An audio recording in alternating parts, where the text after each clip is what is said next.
সকল দলের কর্মীদের নেতাদেরকে আহ্বান জানাবো, জমিন আল্লাহ, আমরা আল্লাহর হুকুম চলবে আল্লাহ।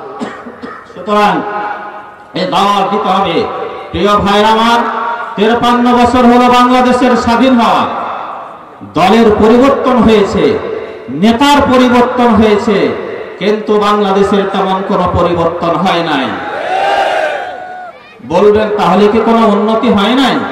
হ্যাঁ, উন্নতি বাংলাদেশে কিছু হয়েছে, কিন্তু তার চাইতে হাজার গুণ বেশি হয়েছে দুর্নীতি। প্রিয় ভাইরা আমার, দলের পরিবর্তন করে হবে না, নেতার পরিবর্তন নয়, নীতির পরিবর্তন যতদিন না হবে ততদিন দেশের পরিবর্তন করতে চাইলে নীতির পরিবর্তন ছাড়া সম্ভব নয়। আমরা যে নীতিতে এই রাষ্ট্রকে পরিচালনা করতে চাই সেটা হচ্ছে আল্লাহর বিধান, কোরআনের আইন এবং সৎলোকের শাসন। আপনারা রাজি আছেন ইনশাআল্লাহ? ইনশাআল্লাহ।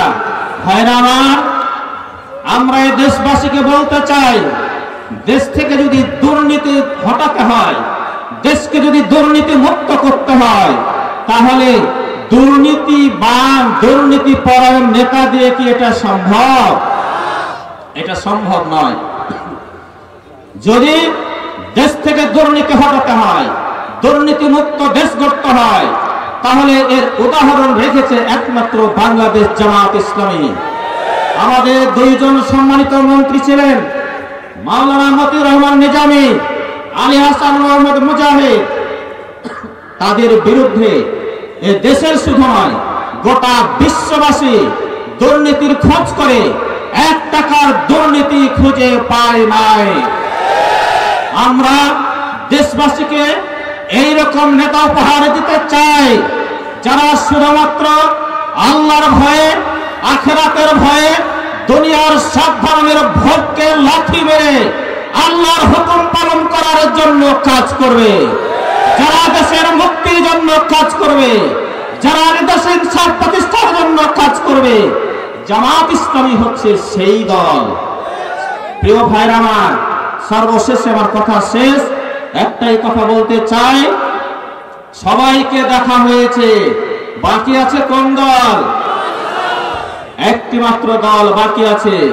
আপনাদের বিবেকের কাছে আমাদের দাবি, একটিবার সুযোগ দেন, আমরা ইনশাআল্লাহ এই দেশকে দুর্নীতিমুক্ত বাংলাদেশ আপনাদেরকে উপহার দেব ইনশাআল্লাহ।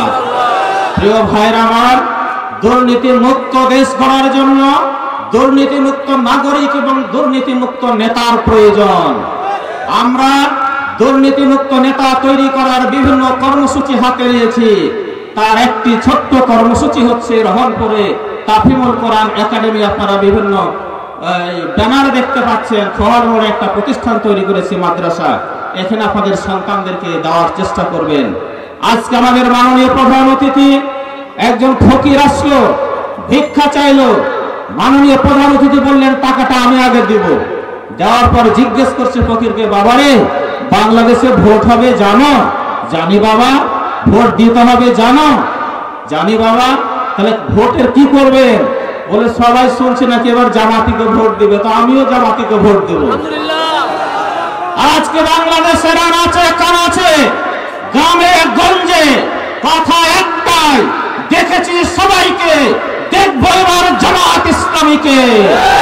আপনাদের সকলকে ঐক্যবদ্ধ হয়ে এদেশের মানুষকে ঐক্যবদ্ধ করার উদাত্ত আহ্বান জানিয়ে সকলকে ধন্যবাদ জানিয়ে কথা শেষ করলাম।